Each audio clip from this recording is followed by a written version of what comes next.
paling nomor satu adalah orang tua. Jangan putus sama mereka. Kalau antum orang tuanya di luar sana, di Jawa, di Sulawesi, kontak teman-teman sekalian. Masa antum kalau telepon sama teman bisa setengah jam ngobrol, tapi kalau sama orang tua 1 menit pun kita buru-buru. Kadang-kadang ibu kita telepon, ayah kita telepon, sudah ya, tutup langsung buru-buru, saya ada kerjaan. Tapi kalau teman partner bisnisnya telepon, padahal harus diketahui teman-teman sekalian, ada seorang syekh di Saudi memberikan pelajaran kepada kita. Ada beberapa kisah ya, diantaranya ada 2 kisah saya angkat di sini. Yang satu teman-teman sekalian ini lagi pengajian kayak sekarang kita ini, kemudian ayahnya telepon, diangkat sama dia, sebentar jemaah, ayah saya telepon. Lalu diangkat, iya, assalamualaikum ya, waalaikumsalam. Ayahnya bilang, nak, saya mau undang teman-teman saya makan, saya butuh 5 ekor kambing. Kata ayahnya, ini syekhnya di Jeddah, ayahnya di Qasim, jauh, mungkin bisa 1000 meter, 1000 kilometer, jauh. Kata anaknya ini, syekhnya, baiklah ayah. Dia nggak bilang, saya transfer uangnya ayah beli sana ya, enggak. Ditutup telepon sama dia, diberhentiin pengajian, dia pergi ke penjual kambing, dia sewa mobil pick up, dibeli 5 kambing, disetir sendiri, bawa ke sana, kasih ayahnya, ini ayah, kambingnya ayah pesan, salaman pulang lagi. Baik, bagaimana mereka bakti dengan orang tuanya.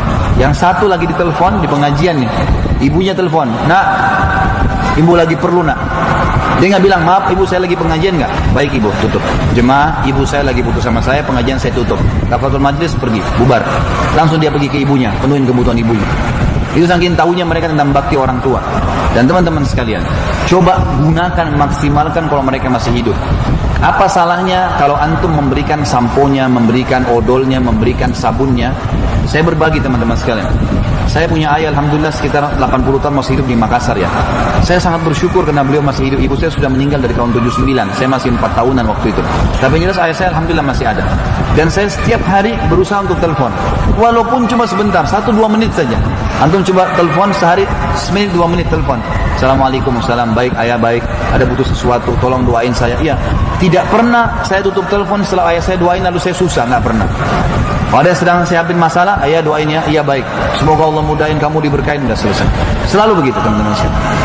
Dan saya coba jalankan, ada satu wasiat seorang syekh di Jeddah. Ini kisah yang kita tutup dari silaturahim ini ya. Teman-teman sekalian, dia bilang saya lagi sholat, syekhnya lagi sholat Jumat. Tiba-tiba di saf tengah masjid ada orang ribut, dicambuk suara gitu, jatuh tergeletak rupanya. Dia bilang habis sholat saya pegang mic, saya tanya ada apa di situ jemaah? Oh ada satu orang jatuh, syekh. Baik, berikan dia, lawankan biar dia nafas. Terus tolong beberapa orang bawa ke rumah sakit, dibawa ke rumah sakit. Kata dokternya, ini sudah meninggal setengah jam lalu. Kurang lebih waktu dia lagi di rakaat pertama sholat, waktu dia pertama jatuh. Orang itu pas sujud pertama di rakaat pertama meninggal dunia, mati. Kata dokternya ini sudah mati dari setengah jam yang lalu. Syekhnya bilang ini luar biasa orang. Ini berarti Allah tutup dengan husnul khatimah ya. Mati lagi sholat Jumat, di hari Jumat itu selamat dari fitnah kubur dalam hadisnya. Terus yang kedua sujud lagi, husnul khatimah. Terus adiknya datang jemput jenazah kakaknya, langsung syekhnya bilang, saya mau mandiin jenazah kakakmu ya, karena saya anggap ini penghormatan. Dia datang jauh-jauh ke masjid saya, mati lagi dalam keadaan begitu. Dan silakan, adiknya bilang silakan, malah penghormatan buat kami syekh mau mandikan, dimandikanlah. Setelah dimandikan jenazah kakaknya, malam takziahnya, karena sunat takziah 3 hari, menghibur keluarga yang sedang sedih, maka syekhnya bilang pada adiknya, apa sih perilaku kakakmu sampai Allah tutup, meninggal hari Jumat lagi sujud lagi?